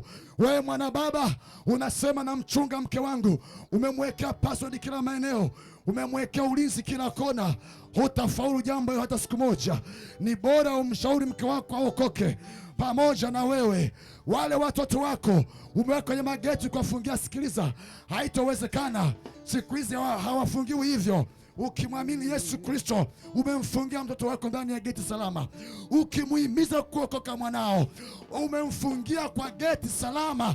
Hata aibika, hata onewa, hata chukua na wahuni fulani, kwa kuwa umemfungia ndani ya geti salama la Yesu Kristo. Ndoa yako ifungie kwenye geti salama. Maisha yako, biashara yako ifungie kwa geti salama, na mtakuwa salama, nawe utafanikiwa. Naomba ukimbia haraka, unayekuja kimbia kwa haraka. Tuombe pamoja mahali hapa. Unayetaka kuokoka popote ulipo, uko viwanjani hapa, uko pale njiani, usijali, moyo wako kinyenyekea pale pale. Uko chumbani kwako, usijali, fungua zaidi madirisha yako ili sauti ifike sawasawa, usikose hata kidogo, ili uweze kupata msamaha wako wa dhambi. Lakini unayefuatilia the same hivyo hivyo, hakikisha kwamba na wewe unafuatilia kwa umakini. Pale ulipo unaweza kupokea wokovu wako. Wokovu ni mahali popote ulipo, hapo hapo nyenyekeza moyo wako. Najua Mungu anakuona. Injili hii imefika mahali pengi, imefika kwako na bado itaenda mahali pengi. Hakuna shida. Mungu anapeleka neno lake kwa makusudi makamilifu ili kuokoa watu. Na kama umesikia wokovu kwa nyumbani mwako tayari, wokovu umeingia kwenye moyo wako, kinachofuata ni kukiri jina lake Yesu, upate msamaha wa dhambi za kwako, ukatuma maovu ya kwako, na Bwana aanze na wewe, akuepushe katika hatari. Dunia ina yumba, ina wayawaya, imechoka, imepasuka pasuka. Utajengea wapi ukawa salama? Mwanadamu hayuko salama duniani bila ya Yesu maishani mwake. Bila shaka umenielewa wewe leo, umenisikia wewe leo. Salimisha maisha kwa Yesu.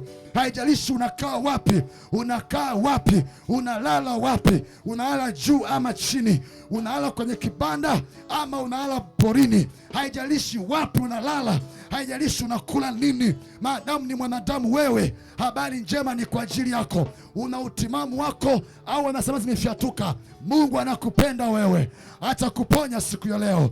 Usalama wako ni katika wokovu. Inua mikono yako juu popote ulipo. Glory to Jesus. Hakuna Mungu kama wewe Jesus. Hakuna popote. Haya. Hakuna Mungu kama wewe. Yes Lord. Hakuna popote.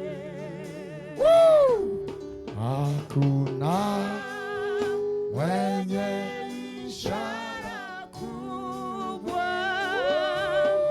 kama wewe Mungu. Oh, Jesus. Hakuna mwenye ishara kubwa Hakuna kama tunayemhubiri. Akutenge na hatari. Kwa majeshi wala Kimbia ulipo. Cho. Ninakuita kwa jina la Yesu. Ninakuita popote ulipo. Ninakuita kwa sauti ya Bwana. Ninakuita kwa nguvu za Mungu. Chomoto uliposhikilia. Chomoto ulipokamatwa. Ule mtego ukuachilie. Nguvu za giza zimeshindwa. Ninaikata ile kamba ya mchawi. Ikuachilie ulipo. Cho. Toka makaburini. Toka kuzimuni. Katika jina la Yesu. Kila kiringe kikuachie. Kila pepo akuachie. Kila uchawi ukuachie. Kila laana ikuachie. Nchi kutafike kwa jina la Yesu. Ikuachie. Kila nguvu ya kuzimu ikuachie. Kaburi ikuachie. Si kwa majeshi Kwa jina la Yesu. Ni kwa Roho Mtakatifu. Kwa jina la Yesu. Toka ulikoshikiwa. Majumba ya kuachie. Makaburi ya kuachie. Nafunga makaburi yote ya kuachie. Utoke kule kwa shetani. Kwa kamba ya Yesu. Kwa usalama wako. Toka katika hatari.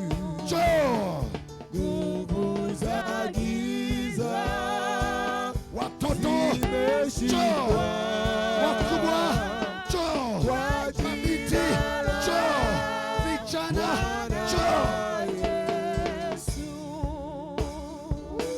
Nguvu za giza zimeshindwa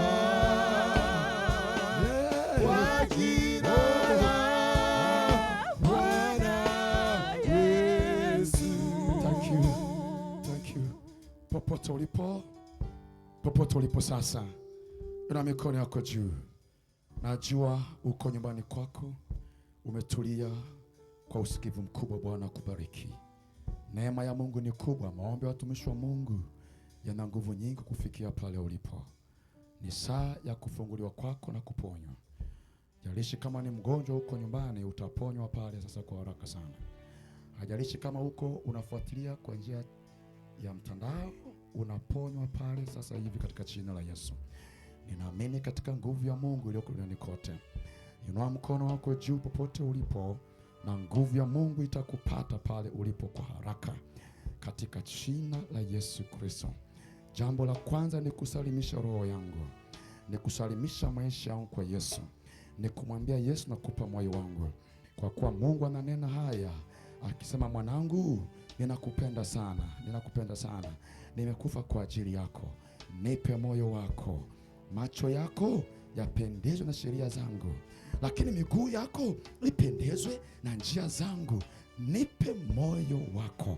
Ni wakati tumpe Mungu mioyo yetu sote. Popote ulipo, mwambie Mungu, moyo huu ni mali yako. Moyo huu sio kwa ajili ya shetani.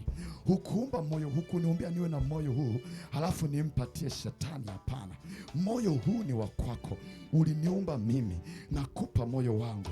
Hebu watu wote viwanjani, popote unafuatilia, hebu tumpe Mungu moyo wetu, moyo wako. Wakati una mkono wako juu, sema, Mungu mwema. Kwa sauti mingi kabisa pale ulipo, Mungu mwema. Mungu mwema. Niko hapa nilipo. Ninaomba neema yako. Nipo hapa nilipo. Nipo hapa nilipo. Ninaomba neema yako leo. Nataka kuokoka. Na wewe pekee ndiwe unayeokoa. Ndiwe unayeokoa. ninakukimbilia wewe ili nipate kuokoka. Na sasa ninakuomba uniokoe na dunia hii mbovu, dunia hii iliyochoka, dunia hii ya hatari. Katika nyakati hizi nasalimisha roho yangu kwako. Naomba uniokoe, naomba unisamehe maovu yangu yote na dhambi zangu zote. Yesu, nimesikia neno lako ni kweli Bwana. Hatari iko kila upande. Nitapataje kupona? Nitapataje kupona nisipojali wokovu mkuu namna hii? Bwana, katika hatari na kukimbilia wewe, na kimbilia wokovu, na kukimbilia wewe. Uniokoe, uniokoe. Ninaokoka leo, ninaokoka leo, ninaokoka leo. Najali wokovu. Yesu, nisamehe madhambi yangu, maovu yangu. Unisamehe Bwana, unitakase Bwana, unioshe leo katika jina la Yesu. Nisafishe leo kwa damu yako iliyomwagika pale msalabani. Leo hii Bwana, ninakiri, ninakukiri wewe ya kwamba ni Bwana na Mwokozi. Ninapoikubali kazi ya msalaba ni kwa ajili yangu, kwa ajili yangu nimesamehewa Bwana, kwa ajili yangu mimi msalabani ulimwaga damu yako, kwa ajili yangu mimi ulipigwa wewe nipate kupona. Yesu, asante kwa habari njema za wokovu wa maisha yangu. Unaniokoa na hatari, unaniokoa na hatari, hatari nyingi. Bwana niokoe, siwezi pasipo wewe, siwezi kupona. Yesu niokoe, Yesu niokoe, na kusihi kweli. Yesu niokoe popote nilipo Bwana. Moyo wangu umenyenyekea, ninakupa moyo wangu, ninakupa moyo wangu. Ni mali yako wewe, ni mali yako wewe, ni mali yako wewe. Yesu, niokoe Bwana, niokoe Bwana, kabla sijaondoka kwenye ulimwengu. Baba, umeniletea habari njema za wokovu. Ninakushukuru nami naokoka leo. Yesu, asante kwa wokovu wako katika jina la Yesu. Tangu sasa nimeokoka, nimeokoka, nimeokoka, nimeokoka kwa kuwa nimeliitia jina lako. Yesu, ninakushukuru. Umeondoa kila mzigo wa dhambi uliokuwa juu yangu. Sasa nimeponywa, roho yangu imeponywa katika jina la Yesu. Na kila aina ya mizigo mingine, magonjwa, laana na mambo mengine yasiwe kwangu tena katika jina la Yesu. Wakati umefunika macho yako, sogea mbele zaidi. Uliyeko viwanjani, sogea mbele zaidi. Na kama ni mara yako ya kwanza kumpa Yesu maisha yako, jambo muhimu, kama ni mara yako ya kwanza umeomba maombi haya ya kusalimisha roho yako kwa Bwana, wahudumu waliopangwa wapo, utawaona, watakusaidia. Nafikiri wenyeji mnatambua zaidi ni nani. Wageni hapo utawasaidia, wokovu wao tayari kwenye maisha kwao. Na wewe uliyeko nyumbani mbali, hakikisha kwamba unaonana na watumishi wa Mungu walioko hapa kwa ajili ya kupata msaada zaidi wa maelekezo mengine zaidi. Lakini ni saa ya maombezi. una ugonjwa wa aina yoyote, Yesu alipita katika miji na vijiji na akiponya wagonjwa, na wengi waliokuwa hawawezi waliletwa kwa Yesu kutoka katika mijiji na miji mbalimbali wakaponywa. Ndani ya wiki hii, lete magonjwa yako, lete wagonjwa. Unajua, tunaelewa nini tunafanya. Si mara yetu ya kwanza kuweko katika mji huu. Tumekuwa maeneo mengi katika miji mingi. Tumeona Yesu akifungua na kuponya watu kwa namna ya ajabu sana. Watumishi wa Mungu wamehubiri maeneo mengi. Tumethibitisha huyu Yesu anavyoweza kuwasaidia watu katika kuwatoa katika vifungo mbalimbali vya dhambi, lakini pia vya magonjwa. Ni mgonjwa, wakati mwingine hujua ugonjwa huu umekupateje. Sielewi mimi mambo haya. Wengine wanakuambia ni mambo ya ukoo wetu ndio uko hivyo. Sikiliza, hakuna jambo lisilowezekana kwa Mungu. Leta magonjwa yako sasa, popote ulipo katika maeneo haya. Uko nyumbani kwako, uko njiani, elekeza moyo wako hapa, unakwenda kuponywa hapa. Ninaamini nguvu ya Mungu itaugusa pale ulipo. Wewe unayefuatilia, shika skrini yako vizuri. Nguvu ya Mungu itakugusa kwa namna ya ajabu, na utaona makubwa katika maisha yako tangu sasa. Nayoongea yote ni amini na kweli, hata neno moja haliko bure. Amini hivyo, na kila nilichokisema kinakwenda kuwa kwako katika jina la Yesu. Kuna wengine watahisi hapa kama mkono unang'oa vitu kwenye miili yao. Usije ukashangaa. Nguvu ya Mungu itapeleka mkono wa Mungu kung'oa kila kilichopandwa ndani yako na mamlaka za giza katika jina la Yesu. Kana funika macho yako popote ulipo na mikono yako juu katika jina la Yesu. Thank you Lord. Thank you Jesus. Yes Lord. Mtumishi wa Mungu, kama kawaida, shika mic. Kama utaratibu wetu ulivyo, basi fanyeni vile ambavyo inakuwa katika jina la Yesu. Ninaamuru kila ugonjwa, kila laana, popote pale, awe mwanamke au mwanaume alipo, kukiwako pepo wanamsumbua kwa muda mrefu ama kwa muda mfupi, mengine ni ya kuzaliwa kutoka matumboni mwa mama zao, ni mambo magumu yasiyoelezeka, nao yamekaa kwa miaka ya kidumu katika maisha ya wengi.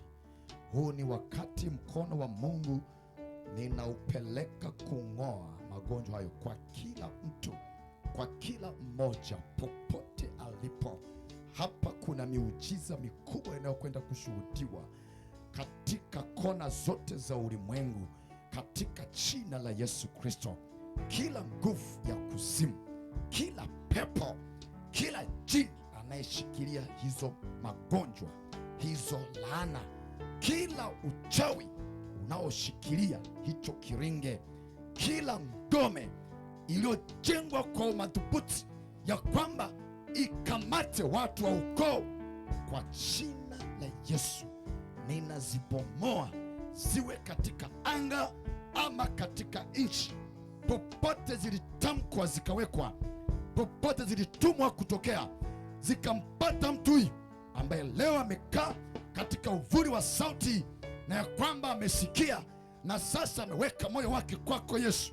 Hiyo roho iliyompata, roho mbaya, roho ya dunia, roho ya uovu, roho ya dhambi, roho ya mateso, roho ya utumwa, roho ya kichawi, ikamwachilie sasa katika jina la Yesu. Kila ngome ya adui ikaachilie, kila ugonjwa ninahukumu sasa kwa jina la Yesu. Tutakaponyosha watumishi wa Bwana mikono yetu kuelekea kwa watu popote walipo, kwa jina la Bwana, nguvu ya Mungu ikatembee katika anga, katika nchi, ikafike popote pale palipo na tatizo, palipo na ngome za ibilisi zikapigwe, palipo na kambi za shetani, palipo na jela za shetani zikashambuliwe, na wote wakatolewe vifungoni, magerezani, wakatolewe jioni hii wakatolewe. Nami nawaita kwa jina la Yesu, njoo wakatolewe katika mapango ya wachawi, katika mapango ya mapepo, katika mapango ya kuzimu, watolewe pale. Haya, kwa jina la Bwana, nguvu ya Mungu inatembea kwa jina la Yesu. Kila tatizo, kila ugonjwa, kila laana, kila pepo, kila uchawi,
leo ni mwisho. Leo ni mwisho. Inapeleka moto. Inapeleka moto. Inapeleka moto. Inapeleka moto. Inapeleka moto. Inapeleka moto. Kaskazini, mashariki, magharibi. Inapeleka moto. Inapeleka moto. Inapeleka moto. Achiliwa. Achiliwa. Achiliwa. Achiliwa leo. Achiliwa leo. Achiliwa leo. Achiliwa leo. Achiliwa leo. Achiliwa leo. Achiliwa leo. Napeleka moto. Napeleka moto. Leo ni mwisho. Leo ni mwisho. Leo ni mwisho. Utaonewa tena. Utaonewa. Utaonewa tena. Wanaokuonea, wanaokuonea, wanaokuonea, waliokuonea hawatakuonea tena, waliokuonea, waliokutesa, waliokunyanyasa, waliokuharibu, waliokutesa, waliokuchezea, waliokuchezea kwa namna ya kichawi, ndoa yako, familia yako, watoto wako, inakamata moto, inateketea watoto wako walionewa, ndoa yako ilionewa, iachiliwe leo, iachiliwe leo kwa jina la Yesu, kwa jina la Yesu, kwa jina la Yesu, kwa jina la Yesu, kwa jina la Yesu, kwa jina la Yesu, na wewe sasa, kwa jina la Yesu, pokea kwa jina la Yesu, uzima ukapenya, uponyaji ukashuka kwa jina la Yesu, laana ziondoke kwa jina la Yesu, dhambi iondoke kwa jina la Yesu, uchawi uondoke kwa jina la Yesu, hata madhabahu ya kiganga na ikuachilie kwa jina la Yesu, kwa jina la Yesu, kwa jina la Yesu, kwa jina la Yesu, kwa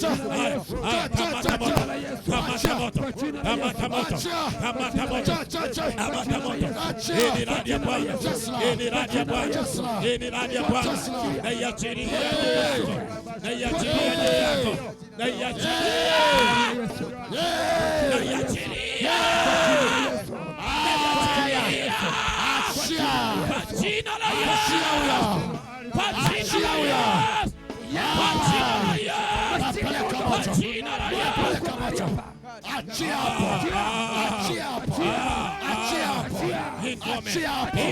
Mwisho inagonjwa, inagonjwa, inagonjwa, inagonjwa, inagonjwa, utaonea tena, utanyanyasa tena, unayefuatilia kwa jina la Yesu, kamata skrini ya sawa, ninaamuru pepo akuachie, majini akuachie, uchawi ukuachie, waganga wakuachie, achiliwa wewe, achiliwa wewe leo. Ninapiga shot wale mapepo, wale majini, ule uganga uliolishwa, ule uganga uliopelekewa, ule uchawi uliopelekewa, kwa jina la Yesu napeleka moto, napeleka moto. Ninapasua milango ya kuzimu, navunja makaburi kule ulizikwa, nabomoa roho za giza, nabomoa uchawi wote, nabomoa uganga wote. Kokote umeshikiliwa katika makaburi, ninakutoa, ninakutoa, ninakutoa. Magonjwa ya kila aina ya kuachilia leo kwa jina la Yesu. Uponywe wewe, uponywe leo, uponywe leo. Laana zikuachie, mikosi ikuachie kwa jina la Yesu.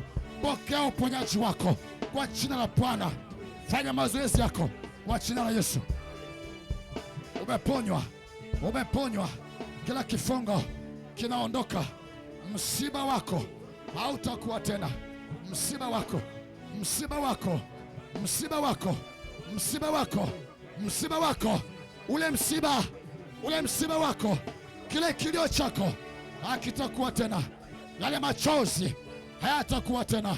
Ile laana haitakuwa tena. Ile mikosi haitakuwa kwako tena.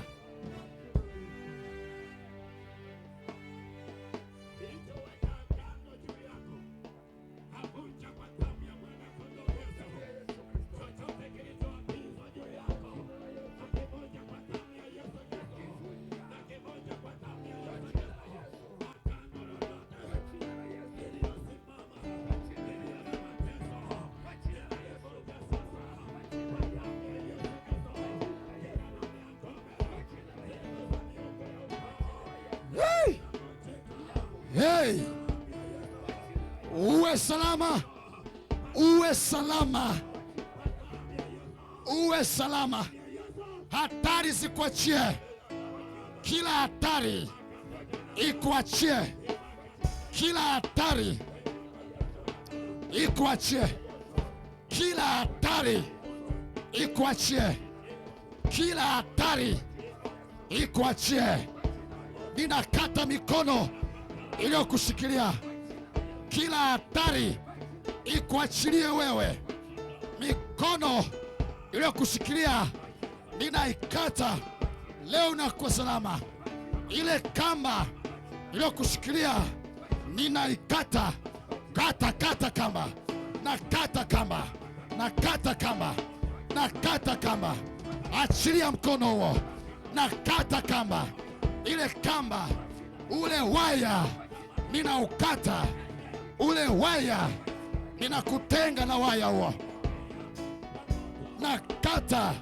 Achilia mikono yake, ninakata kila mkono waliyekushika, waliyekuunganisha, ninaukata mkono wake. Aliyekuunganisha, ninaukata mkono huo. Leo ni mwisho, leo ni mwisho, leo ni mwisho, leo ni mwisho. Kila hatari, kila hatari, kila hatari iliyokupata, hatari kuachie hiyo, hatari kuachie, hatari kuachie, hatari kuachie. Kila ulipo, popote ulipo, hatari kuachie leo. Hatari ya mapepo, hatari ya majini ikuachilie. Hatari ya wachawi ikuachilie wewe. Hatari ya dhambi ikuachie wewe. Hatari ya dunia ikuachie wewe. Nyakati za hatari, kila hatari iliyokupata ikuachie leo, ikuachie leo. Yale mabaya ya dunia, zile hatari za kidunia, zile hatari za mapepo, zile hatari za uganga, wewe ninakuchana vipande vipande, ninakuchana vipande vipande, ninakuchana vipande vipande kwa jina Yesu. Hautakaa, hautakaa, hautakaa, hautadumu kwa jina la Yesu. Unakuwa salama leo.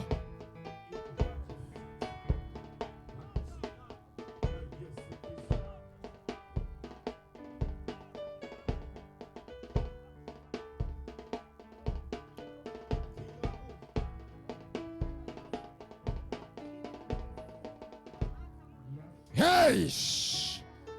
Hakuna kizuizi kitakachozuia. Ninakutupa chini na hautainuka tena. Ninakutupa chini, hautainuka tena kwa jina la Yesu. Hautainuka tena,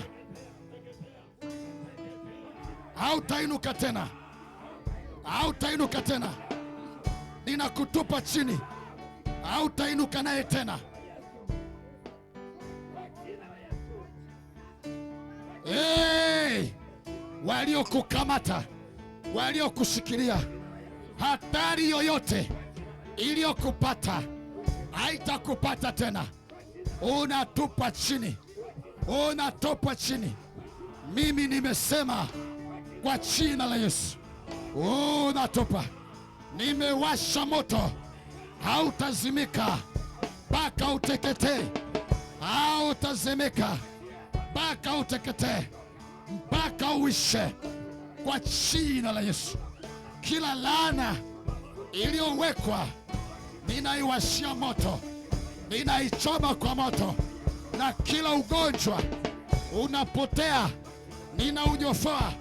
Yale magonjwa ya siri, yale magonjwa ya siri yaliyokupata, magonjwa ya siri huwezi kuyaeleza hata kwa daktari. Sikia leo, ninayafikia magonjwa, nayafikia kwenye mwili wako. Napeleka mkono wenye kung'oa magonjwa katika mwili wako. Napeleka mkono wenye kung'oa laana, wenye kung'oa uvimbe katika tumbo lako, wenye kung'oa uvimbe katika mwili wako. Chuma, unang'olewa chuma. Ninakung'oa, ninakung'oa we ugonjwa kwa tumbo la mwanamke. Potea, potea, potea we ugonjwa. Potea katika tumbo la mwanamke. Potea. Usionekane tena, ukapimwe kwa daktari wako na huo ugonjwa. Usionekane tena, usionekane tena, usionekane tena. Mapepo ya kila aina, majoka ya kuzimu yasikuonee tena, yasikuonee tena. Yale majoka yanayokujia usiku katika ndoto, yale majoka ya zile maiti zinazokujia usiku, kwa jina la Yesu zisionekane kwako tena kuanzia leo.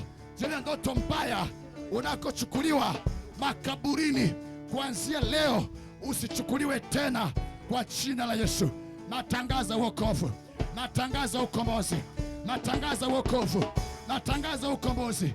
Kila hatari, hatari za mchana, hatari za usiku, hatari za mapepo zikuachie leo kwa jina la Bwana. Kila kifungo, kiwe cha ulevi, kiwe cha zinaa, kiwe cha namna yoyote, kikuachilie leo. Ninakutangaza kuwa mtu huru katika jina la Yesu Kristo. Tangu leo usionewe tena kwa jina la Yesu. Thank you, Lord. Thank you, Jesus.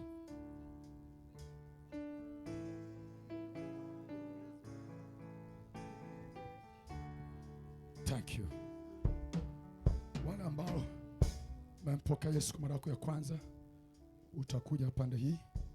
Wewe uliyefunguliwa pia, uliyefunguliwa na kuponywa kama namna ile, nakishua unakwepa mahali unapata ushauri na maelekezi. Naomba wenyeji, kwa sababu mnatambua nani wageni kati yenu, msaidieni hilo jambo. Kila aliyekuja hapa amekuja kuokoka.